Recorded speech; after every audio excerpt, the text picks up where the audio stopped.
After chronicling the adventures of Marvel Comics' friendly neighborhood Spider-Man for several years, author Zeb Wells is finally looking to put a bow on the animosity between Peter and the villainous Ben Reilly, also known as Chasm, seeded throughout this run over on Marvel Comics' current Amazing Spider-Man series. However, Wells chose a really fascinating time to address this plot point, as currently Peter Parker has found himself absorbed with the sins of a green goblin. Elsewhere, the villainous Norman Osborn is also returning to his ways as the Green Goblin. My name is Erick, and today let's go ahead and see if Peter Parker is able to resolve some of his conflict with Ben Reilly over in the pages of Amazing Spider-Man 52. But before we get deeper into the video, I want to encourage you to consider subscribing to the channel and hitting the like button over on this video. Nothing is okay. This issue is so shocking and troubling, we can't even show you the cover. Amazing Spider-Man 52 is still written by Zeb Wells, featuring art from both Todd Nauck as well as Ed McGuinness. We have inks coming in from Mark Farmer, Wade von Grawbadger, and Todd Nauck. Colors from Marcio Menyz and Erick Arciniega, letters from VC's Joe Caramagna, and I really loving some of the personality on this cover, illustrated really brilliantly over from both Ed McGuinness and Marcio Menyz. I really think this cover does a wonderful job capturing the really villainous element of Peter Parker teased throughout Amazing Spider-Man 52. Also, I want to extend a big thank you towards Adventures in Poor Taste and preview some of the opening pages on Amazing Spider-Man's 52nd chapter. So right from this opening page here, I thought it was so epic how Zeb Wells was able to write some of the narration handled by Craven as he starts to prelude this big battle over between Peter Parker and Ben Reilly in the series. In fact, I really found it interesting how Zeb Wells approached this issue because readers recently got the Dark Web storyline where Ben Reilly teamed up with the villainous Madeline Pryor. Seeing Zeb Wells return to this plot thread in a different context, especially with the current relationship drama over with Peter Parker and Norman Osborn, did a wonderful job dialing up some of the stakes inherent within the comic book issue here.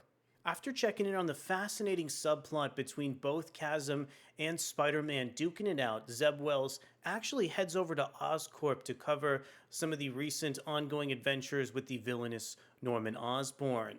So Norman is definitely up to no good as previewed on this page from our second interior artist, Todd Nauck. It seems like, for whatever reason, Norman Osborn is trying to offload companies over to Peter Parker in order for him to assume a greater risk than Norman. I'm super interested in where this thread goes, and I think Wells did a really great job teasing how Kamala learned about Norman's identity, which was a complaint that I carried over from a previous Spider-Man issue. I don't think this should really surprise readers, but Kamala's investigation into Norman actually leads her towards the Walking Brain and our team of heroes that have been trying to investigate this mysterious new development over for Spider-Man since the 50th issue of the Amazing Spider-Man's core series here.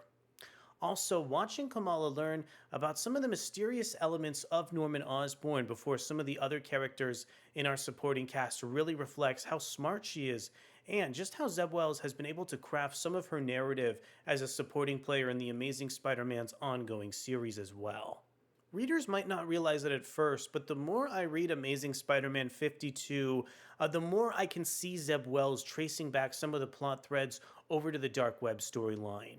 This also extends even beyond the character of Chasm, hinting at even more guest stars over from the Dark Web story that make their acquaintance over in the comic book tale.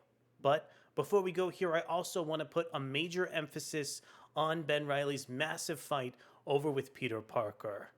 Readers have seen Ben Reilly fall from grace just so many times during this run on Amazing Spider-Man, and finally watching Ben kind of rise up and take on a redemptive storyline was so beautiful over on the page here. Artist Ed McGuinness is able to capture the fight between both Chasm and Spider-Man with so much awe across the tale here.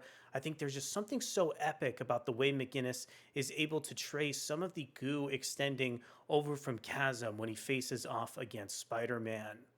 Also, some of the final moments in Chasm's battle with Spider-Man reflected some great character elements, and I think really pushes this character forward in the Amazing Spider-Man publishing line.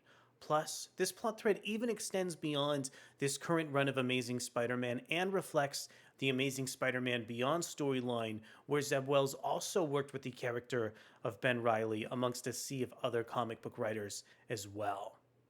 So at the end of the day here, I think there's something really magical about the way that Marvel Comics' Amazing Spider-Man 52 is able to handle some of those elements over between Ben Reilly and Peter Parker. Watching Zeb Wells intentionally invert all these elements of Dark Web and try to tell the most entertaining story possible is so much fun. I really think that the readers who followed this series since the beginning are going to get so much out of this issue of Amazing Spider-Man. But I want to know from you, what did you think of some of the artwork coming in over from Ed McGuinness and Todd Nauck?